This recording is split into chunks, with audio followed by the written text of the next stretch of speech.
ಹಾರವನ್ನ ಹಾಕಿ ಮುಖ್ಯಮಂತ್ರಿಗೆ ಸ್ವಾಗತವನ್ನ ಮಾಡಿದ್ದಾರೆ. ಕ್ರೇನ್ ಮೂಲಕ ಹಾರವನ್ನ ಹಾಕಿದ್ದಾರೆ ತನ್ನೂರಿನ ಜನರು. ಇವತ್ತು ಸಿಎಂ ತವರು ಜಿಲ್ಲೆಯಲ್ಲಿ ಸಂಭ್ರಮ ಮನೆ ಮಾಡಿರೋದು. ಸಿಎಂ ಡಿಕೆ ಶಿವಕುಮಾರ್ಗೆ ಭರ್ಜರಿ ಸ್ವಾಗತ ದೊರೆತಿದೆ. ಕೋಡಿಹಳ್ಳಿ ಬಸ್ ನಿಲ್ದಾಣದಲ್ಲಿ ಭರ್ಜರಿ ವೆಲ್ಕಮ್ ದೊರೆತಿರೋದು. ಬೃಹತ್ ಸೇಬಿನ ಹಾರವನ್ನ ಹಾಕಿ ಮುಖ್ಯಮಂತ್ರಿಗೆ ಸ್ವಾಗತವನ್ನ ಕೋರಿದ್ದಾರೆ. ಕ್ರೇನ್ ಮೂಲಕ ಹಾರವನ್ನ ಹಾಕಿದ್ದಾರೆ ತನ್ನೂರಿನ ಜನರು. ಇವತ್ತು ಡಿಕೆ ಶಿವಕುಮಾರ್ ತನ್ನ ತವರು ಜಿಲ್ಲೆಗೆ ಭೇಟಿಯನ್ನ ಕೊಟ್ಟಿದ್ದಾರೆ. ಕೆಂಕೇರಮ್ಮ ದೇವಿಗೂ ಕೂಡ ಪೂಜೆಯನ್ನ ಸಲ್ಲಿಸಿದ್ದಾರೆ.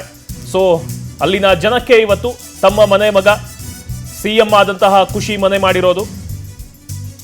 ಬೃಹತ್ ಸೇಬಿನ ಹಾರವನ್ನ ಹಾಕಿ ಮುಖ್ಯಮಂತ್ರಿಗೆ ಸ್ವಾಗತವನ್ನ ಮಾಡಿದ್ದಾರೆ. ಕ್ರೇನ್ ಮೂಲಕ ಹಾರವನ್ನ ಹಾಕಿದ್ದಾರೆ. ತವರಲ್ಲಿ ಸಿಎಂ ಡಿಕೆ ಶಿವಕುಮಾರ್ಗೆ ಭರ್ಜರಿ ಸ್ವಾಗತ ದೊರೆತಿರೋದು. ಕೋಡಿಹಳ್ಳಿ ಬಸ್ ನಿಲ್ದಾಣದಲ್ಲಿ ಭರ್ಜರಿ ವೆಲ್ಕಮ್ ದೊರೆತಿರೋದು ದೃಶ್ಯದಲ್ಲಿ ಕೂಡ ನೀವು ಗಮನಿಸ್ತಾ ಇರಬಹುದು. ಬೃಹತ್ ಸೇಬಿನ ಹಾರವನ್ನ ಹಾಕಿ ಮುಖ್ಯಮಂತ್ರಿಗೆ ಸ್ವಾಗತವನ್ನ ಮಾಡಿದ್ದಾರೆ. ಕೋಡಿಹಳ್ಳಿ ಬಸ್ ನಿಲ್ದಾಣದ ಬಳಿಯಾದಂತಹ ಭರ್ಜರಿ ವೆಲ್ಕಮ್ ಇದೆ.